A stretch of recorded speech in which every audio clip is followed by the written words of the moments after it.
Hi guys, good morning. So today is Friday, last trading day of the week. So far, kamusta naman yung mga trades nyo for the past days? So kung mapansin nyo, last Thursday, the market has corrected. So for the longest time, the market has been bullish after the announcement of the possible rate cut is coming FOMC. Kasi most of the time, ganun lagi nangyari. They call it price in. Because the market buy the rumors and sell the news. So anong nangyari? Rumor pa lang, nagbabay na yung mga tao or yung mga traders. And then, paglabas ng news, tsaka nagsisell. Kaya pag cut ng rate is coming September 17, there's still a small probability na baka bumagsak pa rin yung market because of that, since nag-price in na yung mga tao during the time na nagkaroon ng rumor na ibabaksak nila yung rate. But there are analysts na sabi nila baka umabot daw yung presyo ng $3,700 per ounce to 4,000 per ounce sa gold. So, kung nag-swing trade ka or nagpo-position trade ka, what I highly suggest is to still to keep it. Just keep holding it. Basta i-adjust nyo lang yung SL nyo to positive. And then for some traders, naguguluhan sila kung saan ba dapat nila nilalagay yung SL nila kasi nahi-hit siya. Nasasayang, hindi nila na-utilize. So, gumamit kayo ng average true range or yung ATR para ma-determine nyo kung ilang pips yung volatility na ginagalaw per specific time frame. Ngayon, say for example, ang lumabas is for 4-hour time frame, ang average true range is nasa 16 pips for every 4 hours. So ngayon, lalagay mo yung ano mo, SL mo below 16 pips. So gagawin mo lang siya nasa 15 pips lang. And then, imamove na naman siya for another 15 pips and then another 15 pips para hindi na tinatamaan yung SL mo agad. Kahit naka-positive SL siya. Para hindi sayang yung trade or yung position mo na nasa sniper entry sana, diba? So, ngayon, update tayo. Ngayon, meron tayong active trade ngayon, actually, na binato natin last time. Ito siya, guys. So, last time, ayan, nakata tayo ng upward channel. So, ayan. Actually, nakuha natin yan. Nung pag-break niya, itong ating previous resistance sa, this is early time frame. Ayan, nagkaroon tayo ng buying opportunity. So, nag-buy dyan actually. Marami akong mga sungkit dyan. Ayan, mula ilalim. Ayan, may sungkit pa tayo dyan. Ayan. So, papansin nyo, may mga buy tayo dyan. Sumusungkit tayo dyan sa ilalim ng mga maliliit na lot sizes. Yan. Kaya, ang lalim ng mga buy natin dyan. Because of this, nung pa-uptrend siya, naglalagay na tayo dyan, tatanim-tanim na tayo dyan sa mga, every time na nagkakaroon ng mga minor correction. So, ngayon, ang nangyari is, hindi na siya gumawa ng another higher high. Pag akyat niya dito, pag bounce niya dito sa ating support, hindi na siya gumawa ng another higher high. Alisin natin yun.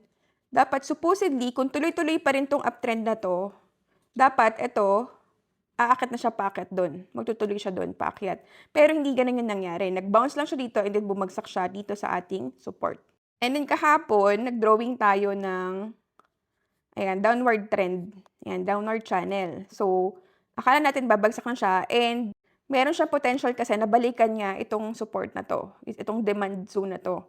So, ngayon, kaya tayo nag-drawing dito ng downward trend kasi we're checking if this gonna go down. But, nagpa-sell tayo sa community kahapon din, which is naka-all TP smash din tayo. So, ito yung ating VIP channel wherein dito nag-send ng signal. So, September 8, nung Monday, nagbato tayo ng sell. Ayan, nagbato tayo ng sell actually. Pero, na-hit yung SL natin. So, we made a loss of 30 pips dito. And then, nagbato naman tayo this time ng recovery trade which is buy naman. And from this buy, yan, we were able to generate, ayan, all TP smash. So, we were able to generate 70 pips for this setup. And then, we made another buying opportunity dito. So, nagpa-buy tayo ulit dyan. And then, ayan, umakyat siya from this zone. And then, we were able to generate 100 pips again. And then, nagpa-buy tayo ulit. Ayan, nagpa-buy tayo ulit. And again, we were able to generate another 100 pips. So, no September 8, naka 3 rounds tayo ng all TP smash. Kaya, ang pinaka-total natin is we were able to generate total of 270 pips sa TP and then nag-SL tayo which is yung pinakauna nating bato, 30 pips. So, net is 240 pips yung na-generate natin last September 8. So, last September 9 naman, which is ayan, September 9.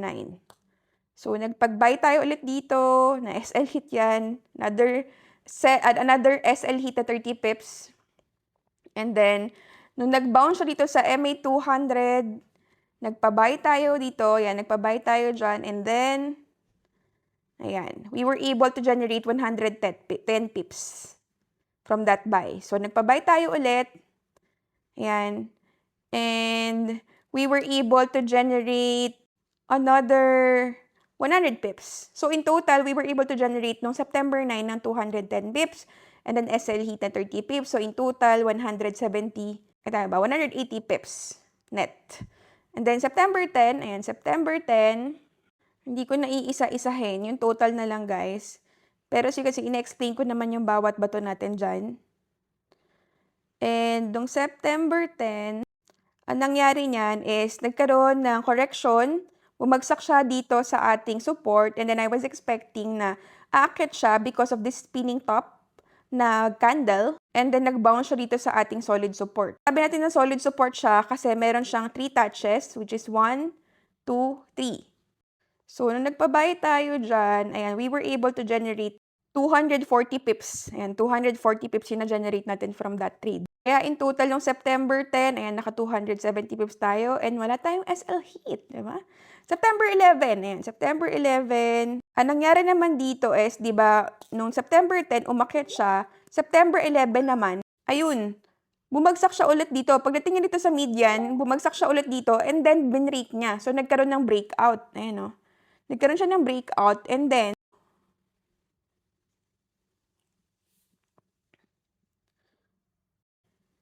which is actually, ang nangyari nga, yan, nagkaroon nga siya ng retest sa 3620. Kasi yun yung in-expect natin, pag-break nga nito. Then, ang nangyari is, na-break niya itong support, nagkaroon ng retest, and then, I'm expecting it's gonna go down and continually touch this ating 3620 na demand zone. Which is actually, yun nga yung nangyari. Ayan, tinouch niya to, 3620. Umabot pa siya hanggang 3615 ata. That's why, yan, nagkaroon tayo ng mga selling dyan, and nagbato tayo ng mga selling. So, come September 11, ayan, we were able to generate 190 pips and 0 SL pips. Ayan, diba? So, wala tayong SL kahapon. Ay, nung isang araw pala. So, September 12 naman, which is today, ayan, which is today, yung downward trend natin, hindi siya nag-continue pababa, and instead, binrake niya. Ayan, nagkaroon ng breakout dito. So, since nagkaroon ng breakout dito, I was expecting na, ayan, aakit. Ayan, so I was expecting na aakit siya. So, ngayon, kanina, nagbato tayo ng buy, and so far, ayan, umakit na siya, and we're running 30 pips already. And so far, ayan, nakatayo, nagkakaroon na talaga ng spike dito. Because of the breakout.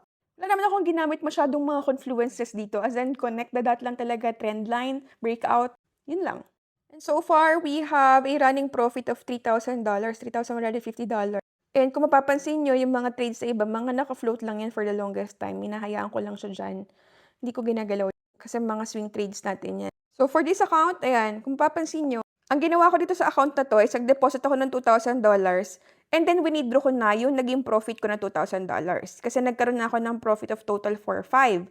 Gusto ko na kasing maging risk-free. The reason why I'm doing this is I want to inspire people na ang dapat maging priority nyo muna is ma-withdraw nyo yung pinaka-capital nyo para risk-free trading na kayo and lesser na yung attachment nyo with your capital. Once na nakuha nyo na yung pinaka-capital nyo, nag-ROI na kayo, then definitely mission accomplished na kayo. Ang goal nyo na this time is ma-sharpen pa yung knowledge nyo, yung skill nyo, ma-apply nyo pa yung proper risk management. Now, if we will be visiting our MyFX book,